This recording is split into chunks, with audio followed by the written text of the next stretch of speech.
some of the main points. And then the main point of the talk will be to show how these are connected in an interesting example.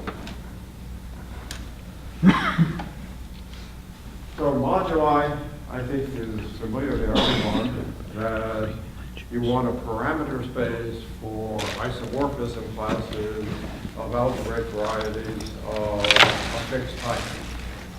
Frequently you start with smooth varieties, and then some mild singularities are perhaps introduced, and that will be the space that parameterizes the isomorphism classes of such things that you're interested in. You expect or hope that the moduli space will exist and will be a quasi-projective variety.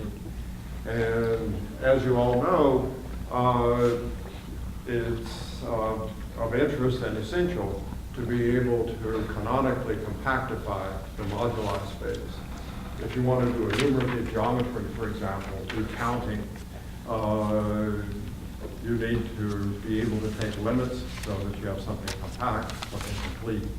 So one looks for canonical compactifications of the moduli space.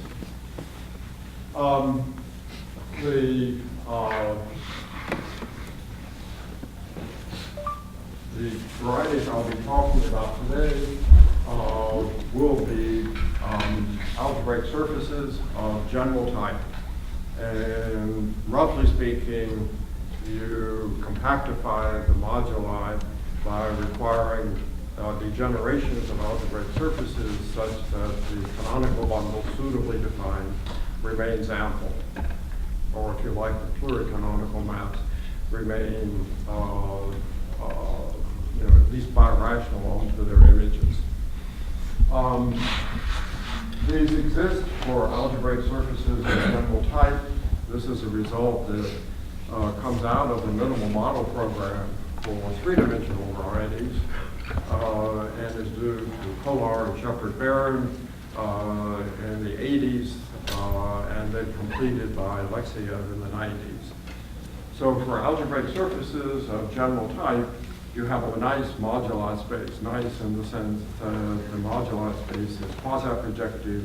There's a canonical completion, compactification, which is a projective variety. The construction of the moduli space, as I say, is done using singularity theory. So you have a good understanding of the singularities that can arise when you compactify the moduli space. There's less understanding of what the boundary of moduli looks like, what the stratification is, how the strata fit together, what the global geometry is of surfaces that lie over the strata on the boundary. And the main point of this talk is to try to use Hodge theory to begin to get some understanding into the algebrogeometric picture of the surfaces that one uses to compactify smooth surfaces of general type. Hodge theory, a polarized Hodge structure, is a basic invariant of a complex algebraic variety. And here the Hodge theory is going to appear in two different ways. It's going to be mainly concerned, as I say, with algebraic surfaces. That means holomorphic two forms in this case. And the holomorphic two forms appear in two guises. One is as part of the second cohomology, and it determines the Hodge decomposition if you know that part of the second cohomology. But it also gives you the canonical map. So it's the interplay between the Hodge theory and the geometry of the canonical map, and more generally, the pluricanonical maps that will be the central theme of the talk. And the connection between them is by period maps. This is a map that maps from moduli to equivalence classes of polarized Hodge structures of a given type. And what one does is by means of this period map, you try to extend it so that it maps not just from the moduli space, but from this canonical completion to some sort of extension of the space of equivalence classes of Hodge structures. The space of equivalence classes of Hodge structures is, I think, much more tractable in many ways because that it's built on Lie theory. So one has the full arsenal of Lie groups, the algebras, orbits of Lie groups operating on complex homogeneous spaces, things like that. So the Hodge theoretic side, I think, is reasonably well understood, and one would like to use that understanding to then try to gain some understanding on the algebro-geometric side. I'm particularly interested in the non-classical case. The classical case is when the period domain, the parameter space for polarized Hodge structures of a fixed type, is Hermitian symmetric. So this is the case for algebraic curves, for abelian varieties, for K3 surfaces. Life changes when you get away from this case. And as, for example, you all know from the study of Calabi-Yau's, the study in this case for period domains of weight 2 and not weight 3 or odd weight, which arise in Calabi-Yau's, has a somewhat similar but rather distinctive flavor from that of Calabi-Yau's, just the complex geometry that's involved.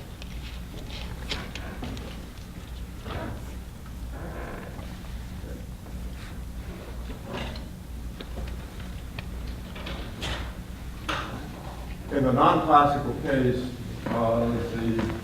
one of the main ingredients that appears is there's an invariant distribution in the tangent bundle, and the period map maps you into integral varieties of that distribution.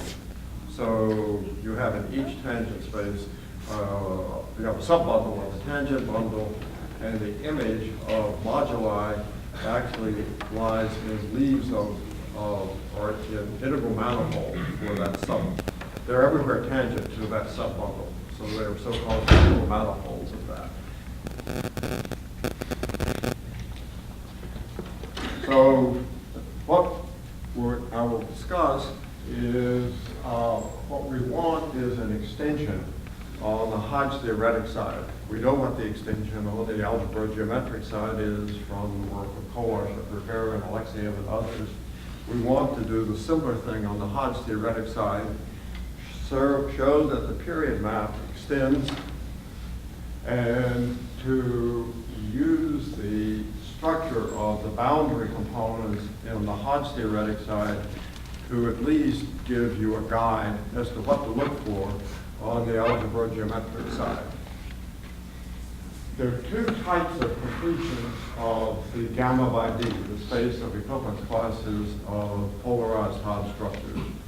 Classically, for weight 1, abelian varieties, those are the Satake, Bailey, Burrell, and the toroidal ones.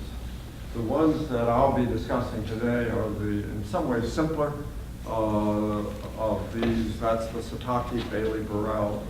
Has the advantage that it's unique. Toroidal ones involve generally some choice of a fan or some other data. So it will be, that will be the sort of completion that we're interested in. The surface that I'm going to, so the talk will be centered around first the generalities, but the heart of the talk will be centered around saying, okay, how does this work out for a particular surface? The surface that we chose, I'm calling it an H surface, where H stands for Horikawa, who studied these way back in the 1970s. It's a surface of general type, or smooth H surface is a smooth surface of general type, minimal, so it has no -1 curves. K squared is 2, and PG is 2, and it's regular, Q is 0. So the numerical data is just K squared is 2, which gives you the Hilbert polynomial. The Hodge theoretic data is PG is 2, and Q is 0, the irregularity is 0. And as I say, these surfaces are studied by Horikawa. You might ask, why not take a surface where k² is 1? I'll discuss those surfaces, but they are sufficiently simpler than the H surface. The H surface has some algebra geometric subtleties that I think make it more representative of what one might look for in general. So that was one reason for choosing this particular surface. The basic invariants are the fluid canonical maps. These were studied classically by the Italians and in the 60s and 70s by Canara, Bombieri, Bovio, and others to really get a good understanding of, in general, of what the picture of the space, it's usually called the geography of the space of surfaces looks like. In this case, the canonical maps map you, I've just written down there where they map you in projected space of the dimension. And for the H surface, it's going to have a very pretty geometric description, which I'll just briefly state here and then explain further later. The bicanonical image is going to be a surface in P4. And it's going to lie on a singular quadric. The singular line, it'll be a quadric with a singular line, not a singular point. And you can picture that quadric as a quadratic pencil of projected planes, P2s, rotating around a fixed line in P4. So you have a quadratic pencil of P2s rotating around a fixed line. The canonical pencil on the H surface will be given in each of these planes, when you restrict the bicanonical map to the canonical pencil, it will be given by plane coordinates. Remember that if you take the bicanonical map of the surface and restrict it to a curve in the canonical series, you get the canonical map of the curve. That's why the bicanonical map is particularly important for surfaces. So what you're going to have is a pencil of plane coordinates in these P2s that are rotating around a fixed line. There'll be 2 points, distinguished points on that singular line. Those are the base points of the pencil, and they are tangents to this family of chordic curves. What's distinctive about the H surface is that this pencil of chordic curves, these are non-hyperelliptic genus 3 curves, but in the pencil there's exactly one hyperelliptic curve. This comes out of a formula from the enumerative geometry of moduli spaces of curves, formula due to Estevez. So it's that particular singular curve that really is so special about H surfaces, in many ways controls a lot of geometry of the H surface. I've sort of drawn a picture here of what those plane coordinates look like. Some of the plane coordinates will be nodal, that's what you expect. But down at the bottom, I've tried to draw the one particular singular curve on the bicanonical image corresponding to the hyperelliptic curve, where the canonical map is 2 to 1 onto a conic with 8 branch points. So that's the sort of picture of the surface. I say that because this just to give some indication of how, in a certain way, one can hold the surface in one's hand and really study it. The end result is twofold. The first, as I say, this is work in progress. The pieces so far are tending to fall into place. The first part is general. It just says that the completion of gamma by D exists, and it has the property that the boundary of this completion, so the boundary of gamma by D star, maps onto a product of period domains.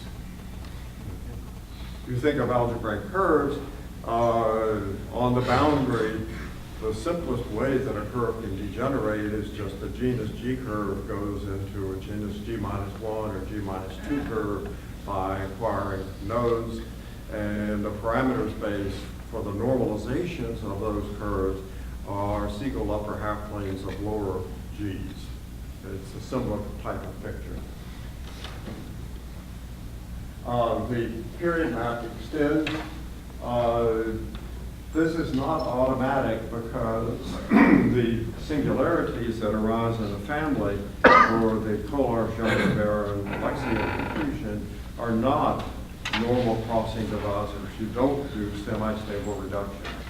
So extending the period map is not automatic. It requires really understanding how the Hodge theory interacts with the singularities to have the extension of the period map. And I'm just the image of the completed M-bar is in some analytic variety. Remember that gamma by D and gamma by D star are not algebraic varieties. In fact, they cannot be given the structure of an algebraic variety. So we're dealing with analytic objects that have lots of algebraic subvarieties in them, but they themselves are not algebraic. So if you have a compact analytic subvariety of this object, it's not automatically itself an algebraic variety. So one of the parts of this first result is that the image of M bar is projective, and in fact the so-called Hodge bundle that I'll define is ample on the image. It's a familiar type of thing from the Satake, Bailey, Burrell compactification of quotients of Hermitian symmetric domains. Only here it's only a relative statement. You get ampleness of the Hodge bundle not on the full gamma by D star, but only on the images of something, of what you get when you map in using period maps arising from algebraic geometry. And for H surfaces, first the differential of the period map is injective at a general point. So the variation of the Hodge structure is at least generically capturing the moduli. So that's a local statement. A global statement is that, excuse me, the monodromy group is arithmetic. This is, again, not automatic. It's a special feature of these particular surfaces, and I'll discuss what it is that is, excuse me, what it is about the geometry of H surface that has to go into the arithmeticity of the monodromy group. The boundary structure on the gamma by D star, I've written it out here. There are, well, 0 represents smooth. That's polarized Hodge structures, ordinary corresponding to smooth surfaces. The 1, 2, 3, 4, 5 represent the components of the boundary of gamma by D star according to the different types of degenerations that the polarized Hodge structure can have. Here you have a difference from the classical case in that in the classical case, the boundary structure of the quotient of a Hermitian symmetric domain by an arithmetic group is all the strata on the boundary are linearly ordered. Okay? You don't have a partial ordering. So you just think again of genus G curves. You have the Satake corresponding to G minus 1 sits in the boundary, G minus 2 in the boundary of that. Each one is in the closure of the preceding one. So the stratification is just a strict linear ordering. This is true for any Hermitian symmetric domain, and it reflects the fact that these boundary components correspond to maximal parabolic subgroups. And one understands very well from the theory of algebraic groups what the maximal parabolic subgroups look like. So there's a difference there from the classical case. Algebra geometrically, what it means is that you'll have two components of moduli that you can't get from one to the other. by degenerating. You have to degenerate further to connect them. So part of the theorem then is that you have this boundary structure on the Hodge theoretic side. On the algebra geometric side, you have the Kohler, Shepard, Baron, Alexiev compactification.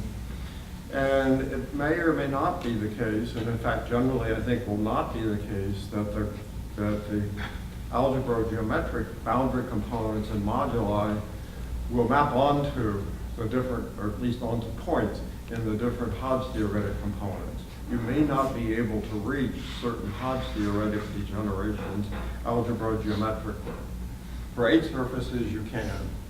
So if you like, lying over the stratification on the Hodge theoretic side, there will be a stratification surjectively mapping onto the stratification on the Hodge theoretic side, a stratification of moduli. It's again, I think, a fairly special property of H surfaces. Just a few comments.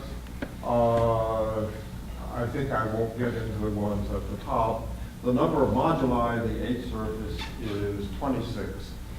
And the dimension of the classifying space, the period domain, is 55.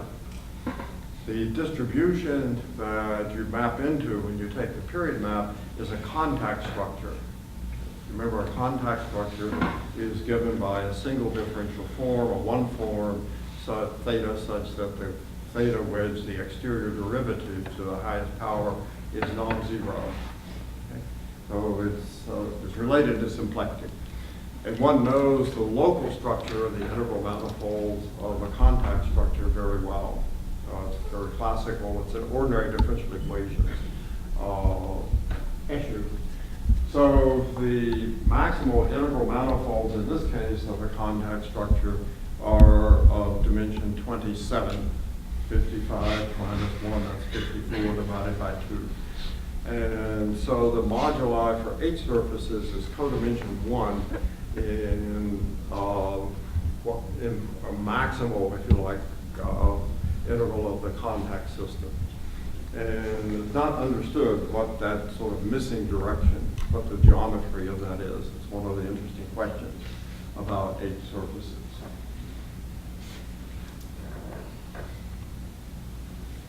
It seems plausible that there are, over the simplest, the principal boundary components, the least degenerate surfaces, that there are on the moduli side two components lying over it. One is corresponding to isolated singular point. This would be an elliptic singularity. And the other is when you get a double curve with pinch points. Those are two other types of singularities allowed in the KSBA compactification of moduli. The note here is this one. I'm going to say a few words at the end about the I surface, which is the simple one, but I wanted to at least get it on the board here. That's a surface where T squared is 1, Tg is 2, Q is 0, it's regular. These are very well known classically in books on algebraic surfaces. They appear as sort of the first one of surfaces of general type. The book by Barth et al. Or Boville's book, you see these as one of the simplest examples of general type surfaces. For these surfaces, local Torelli holds everywhere. It's not just for generically. And here one has the interesting situation that, again, the distribution that the period map becomes an integral of the image is, again, a contact structure. And the number of moduli in this case is 28. The dimension of the period domain is 57. So that means that the image of moduli is a maximal integral of a contact system. So it's a case where one can locally write down what the Hodge structures will be. They're parameterized by one function of 27 variables. One can do this for collodials. That's the only other case I know that you can sort of explicitly locally integrate the differential equations that arise when you map in a family of algebraic varieties. I think I'll come back to this later, the other point. So just a few words about moduli to remind you of things that are well known. For curves, the moduli space parameterizes curves that are stable, which means essentially that the automorphism group is finite.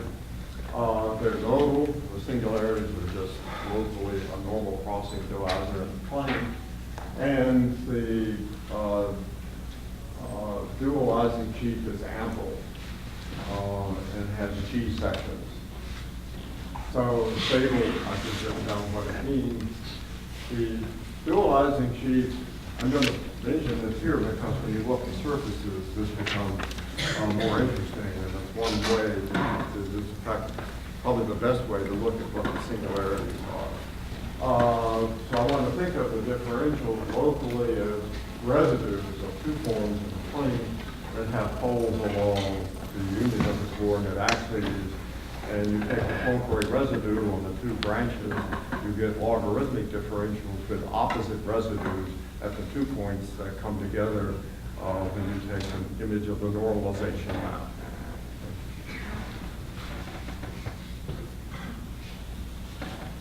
For moduli space of curves, there are principal boundary components. These, if you like, might be thought of as corresponding to irreducible curves, and they will be the ones that that for the Satake-Bailey-Burrell are the first one that one looks at when you map in singular curves through the boundary of moduli. In this case, the completion is Ziegel's the period domain is Ziegel's upper half space. The completion, as I said, is Satake-Bailey-Burrell, and it's classical and well known going back to Mumford and others in the 60s that the compactified moduli space maps to the Satake-Bailey-Burrell compactification of Siegel. For surfaces, the moduli space parameterizes equivalence classes of surfaces that are general type and have a given Hilbert polynomial, to which the dualizing sheaf is birational for large M. And for where the singularities are composed of sort of basic types. The three types are a double curve with pinch points. So it's at almost everywhere along the double curve. It's a usual double curve, but occasionally the two pieces sheets come together. That's the pinch point. Or simple elliptic singularities or cusps. And then what one does is first take quotients of these by various finite groups. That gives you a fairly long and somewhat complicated list. But more interestingly, you glue these types of singularities together in a certain way. And those are the most interesting singularities that occur. I'll try to illustrate at the end of the talk this gluing process for one particular surface.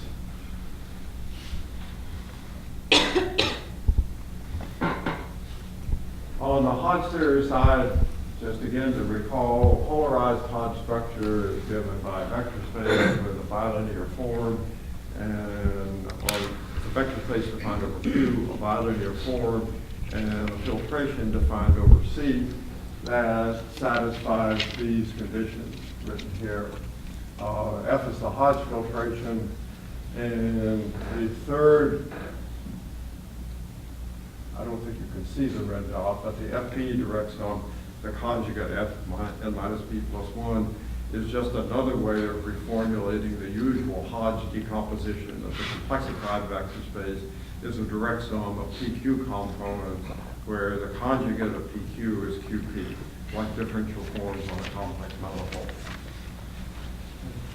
And it satisfies the Hodge-Riemann bilinear relations, which I've written down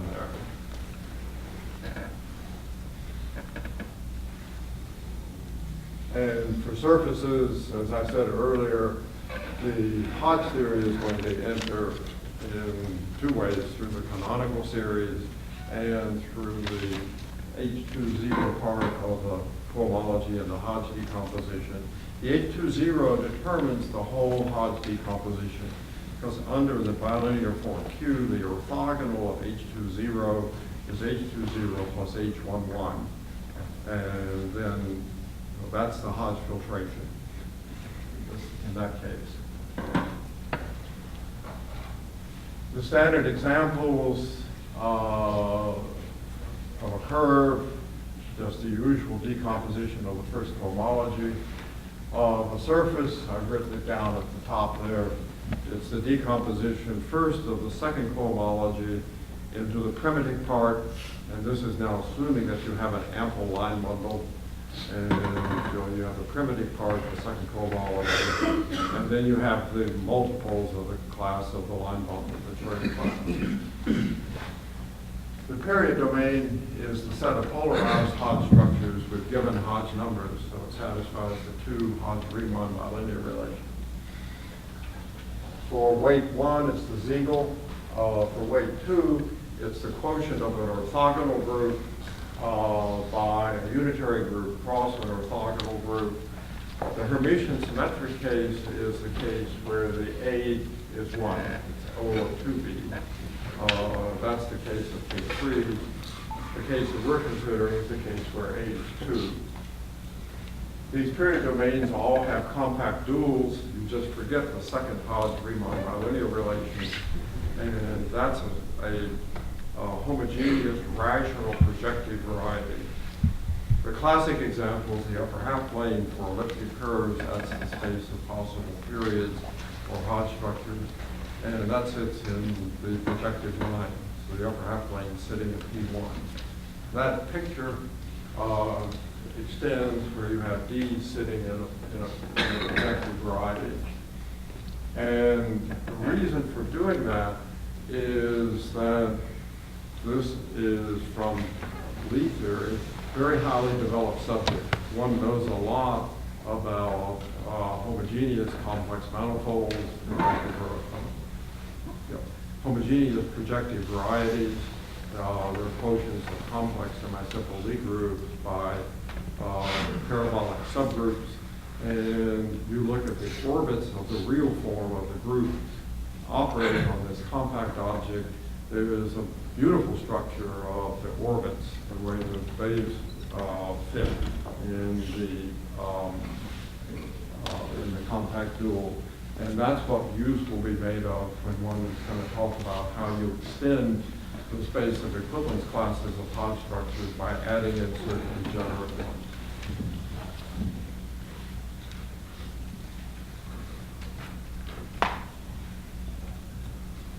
The period mapping is given by having a parameter space. It's a complex manifold, locally liftable mapping to gamma by D, with a property when you lift it to the universal covering, mapping into D, so it's equivariant with respect to the action of the fundamental group acting on the universal covering, and gamma, which is the image of monodromy, the image of the fundamental group acting on D. You get such a diagram. And the basic example, of course, is a family of smooth projective varieties. And I just to recall, here's the standard example of a family of elliptic curves in the plane, where the interesting part occurs when the branch points come together and you get the action of Picard-Leschetz, which takes it's a branch point on the right comes together with the one on the left, and you turn around that singularity, so A equals B. In that equation, you get the Picard Lefschetz. That's the basic way that's the basic monodromy transformation in algebraic geometry, or Picard Lefschetz transformations and things that are extensions or generalizations of them. I just wrote down the example of curves.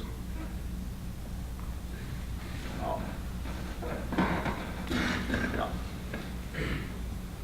A mixed Hodge structure is given by a rational vector space together with two filtrations, a weight filtration and a Hodge filtration. And the way those two filtrations interact is that the Hodge filtration induces on the graded quotients of the weight filtration of ordinary pure Hodge structure. And for example, for curves, the singular variety x0, a curve with two nodes, where you have its normalization on the right there. That's the trouble with having these things split. The graded one part of the mixed Hodge structure on the cohomology of the singular curve is just the H1 of the smooth curve, the normalization. The weight zero part is just represented by the two nodes. So roughly speaking, the top weight is picking out the Hodge structure on desingularizations, and the lower weights, the graded for the lower weight, are picking out the Hodge structures on various strata that would occur when you desingularize.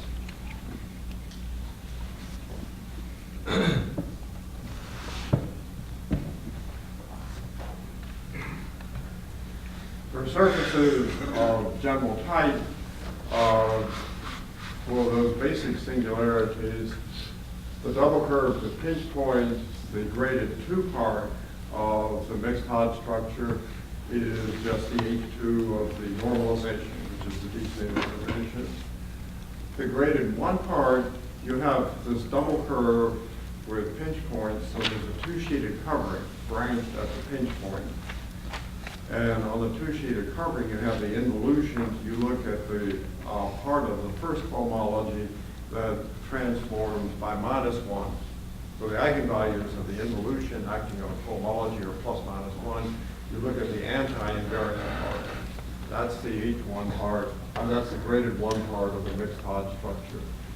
For an isolated cusp, you don't have anything in graded 1, but you have in graded 0 just the H0 of the, in this case, of the singular points. For each cusp, you get one contribution to H0.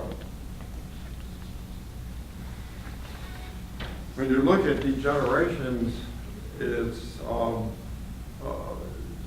what one is looking at is how a polarized Hodge structure degenerates. What can it degenerate to? Well, a natural guess would be the variety is becoming singular, so the polarized Hodge structure degenerates to the mixed Hodge structure of the singular variety. And in first approximation, that's fine. But the mixed Hodge structure on the singular variety will in general have much different dimension than the cohomology of the smooth variety.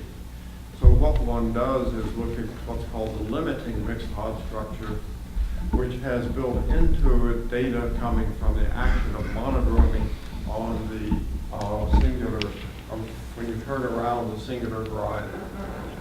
So a limiting mixed Hodge structure is a mixed Hodge structure where the weight filtration is determined by a nilpotent operator, the log of monodromy, and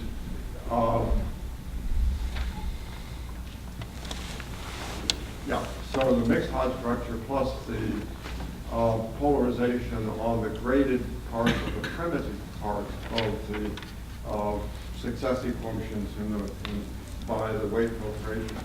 Those are the actual polarized Hodge structures that appear in the limits. So these are the objects that one naturally would attach Hodge theoretically to a family of varieties that are degenerate.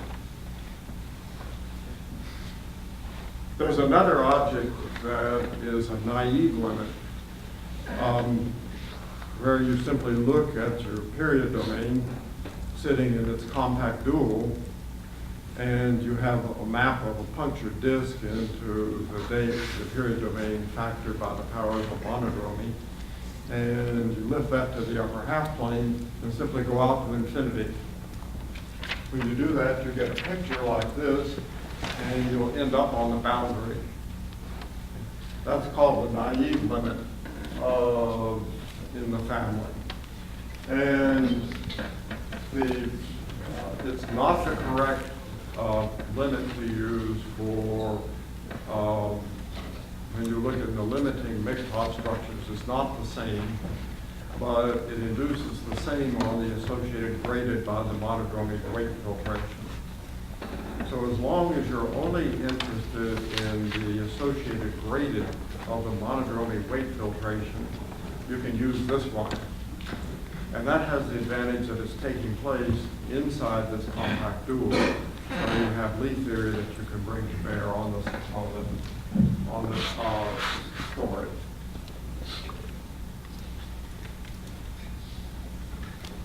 So I think I won't get into this. When you have a Hermitian, I'm going to call D graded. It's the disjoint union of the period domains that appear when you take graded limiting mixed Hodge structures for your different monodromy transformations. And roughly speaking, the completion of gamma by D is you stick onto the associated graded of the limiting mixed Hodge structures sitting as points in the topological boundary of D in its compact dual. The advantage of sitting in D in its compact dual is you know what you mean by a limit. It's not an abstractly defined thing, it's a geometric thing. You end up somewhere. So this is the completion that will be used. And I'm not going to give the definitions because you get into Lie theory to do it. But intuitively, you're sticking onto gamma by D something that lies over products of period domains of smaller Hodge type. It's like, again, somewhat similar to the picture you have for Siegel. So that's the completion on the Hodge theoretic side. So coming to H surfaces, I've written down here the equations of the bicanonical model of an H surface. The x0, x1, x2, x4 are homogeneous coordinates in P4. And these are the equations of the H surface, the bicanonical model. G is a general cubic, and F is a general quadrant. What's suggested, and in fact this is a general case when you look at if you look in pluricanonical maps, is you use weighted projective space. Because you have from the sections of twice the canonical bundle, you have the squares of the sections of the canonical bundle. So you have stuff of weight 1, such that when you take quadratic polynomials, you get weight 2, and then you have the sections of 2K itself. So that suggests that you map into a weighted projective space. The 1,1 corresponds to the sections of the canonical bundle. The 2,2 corresponds to the sections of the bicanonical bundle of the surface that are not reached by squaring sections of the canonical bundle. So this suggests that you blow up. This image of P11 through 2 and P4 is that singular quadrant I mentioned. This suggests that you blow it up and you realize it as the image of a projective rank as the image of a projective rank 3 bundle over P1. That's the standard desingularization of that quadrant in P4. When you do that, then what you get is your original surface blown up at the base points of the canonical pencil. There are 2 of them. Maps to this P of E, and that then maps down to your singular quadrant. The advantage of doing this is that you now birationally, and in a way you can control, you've realized your surface is a hypersurface in a projective bundle.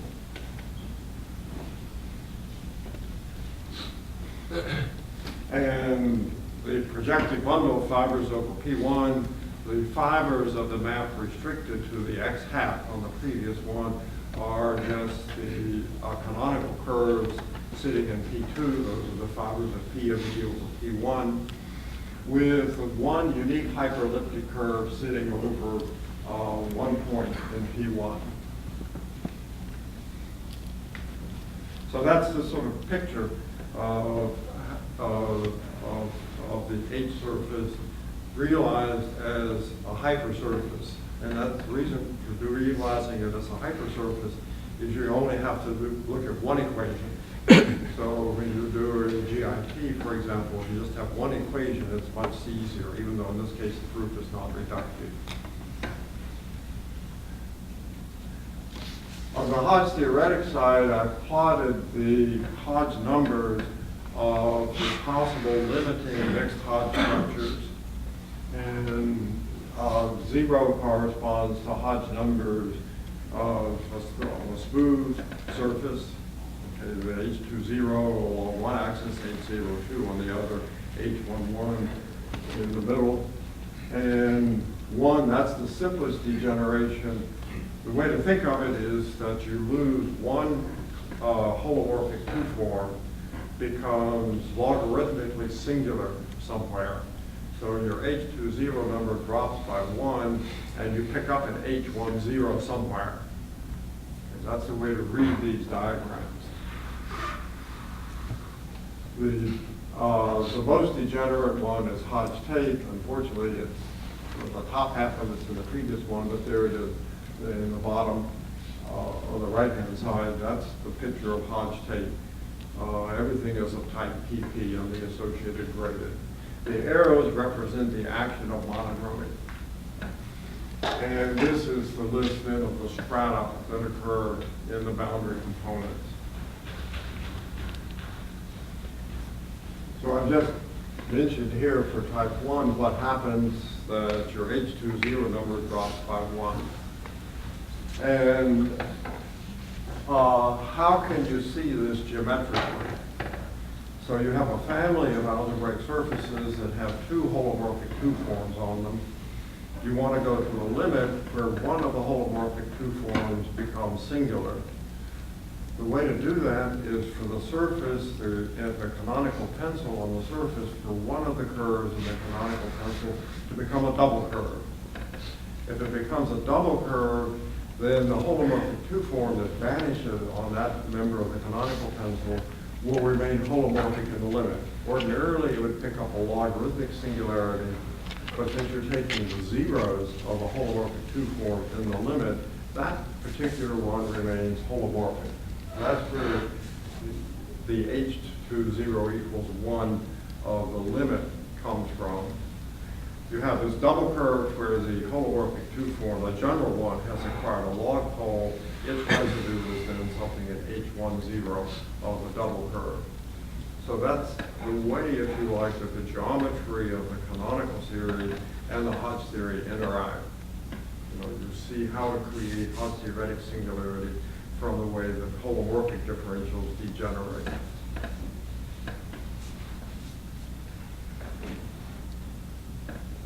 So I've just written down at the top there the equation that you get when you take this geometric picture and write out what it means in equations.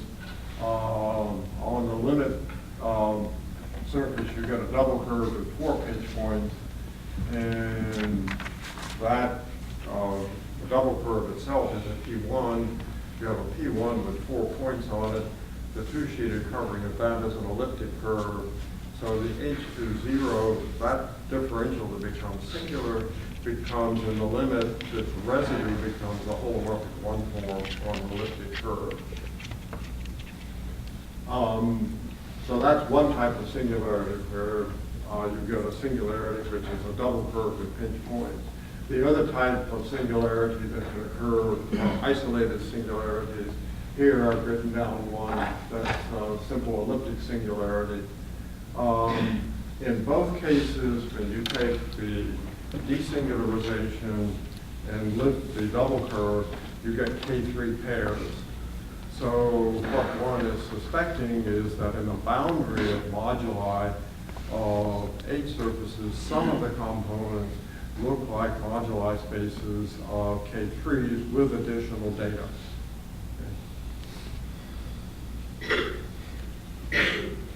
Further properties of H surfaces, local Torelli holes, I mentioned that.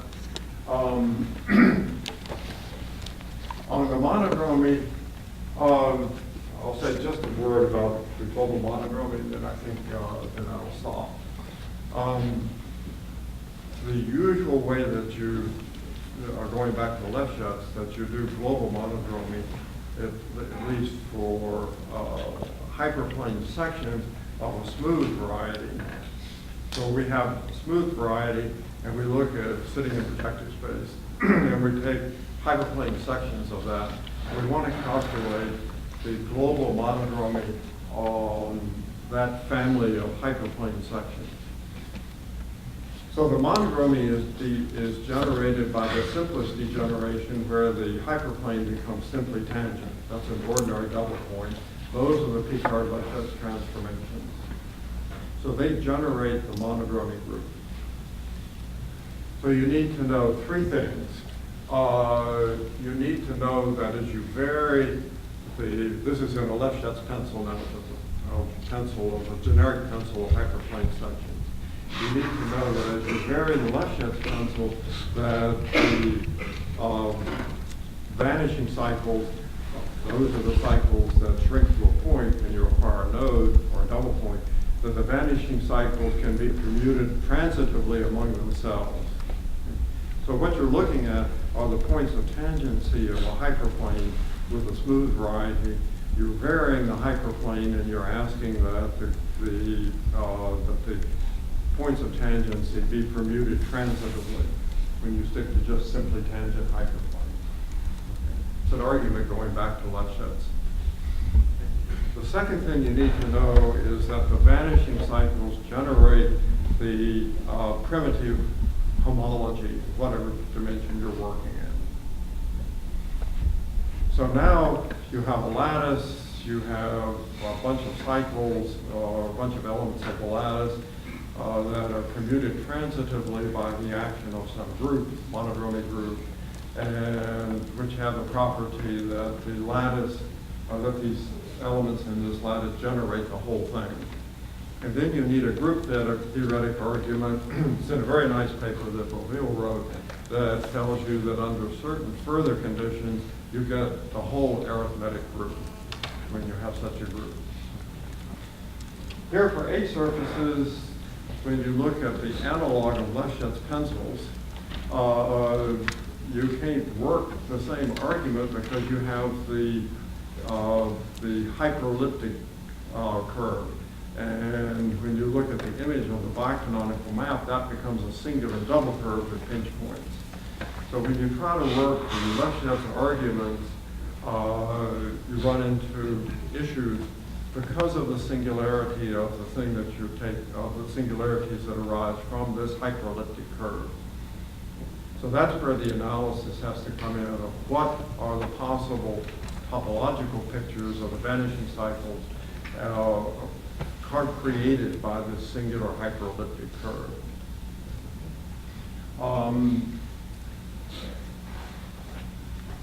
Anyway, that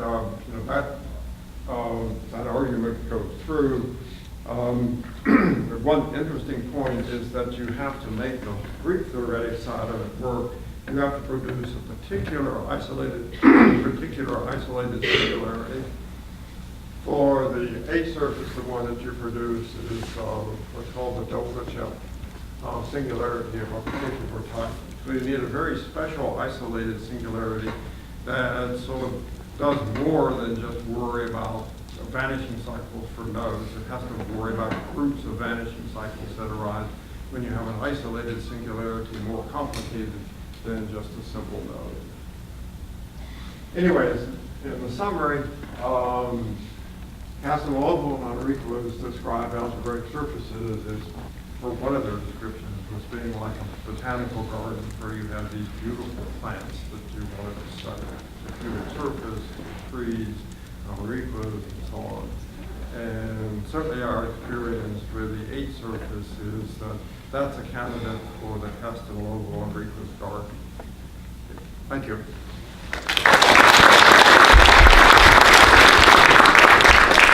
Any questions?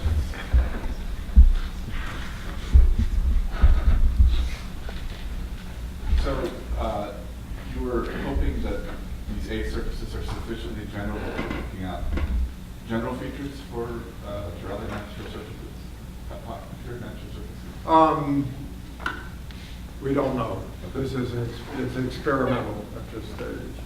The ideal picture would be that you have the Hodge theoretic boundary components, and for each Hodge theoretic boundary component, you say over that lie the following algebraic geometric boundary components that are given by the Hodge theoretic data, and from that, that gives you sufficiently much information that you can nail down a finite list of possible components lying over that.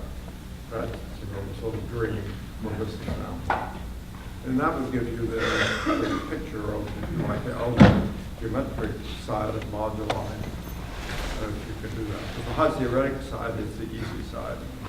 Lifting that to the algebra geometric one, you have to use the Hodge theoretic information plus, I think, rather, my guess is that you'll have to use the Hodge theoretic plus rather special arguments depending on the algebraic surface. You have to pick a good surface. Take, just random surfaces, it's not going to work. But for certain surfaces, you should be able to get a nice picture. More questions? Let's thank both again.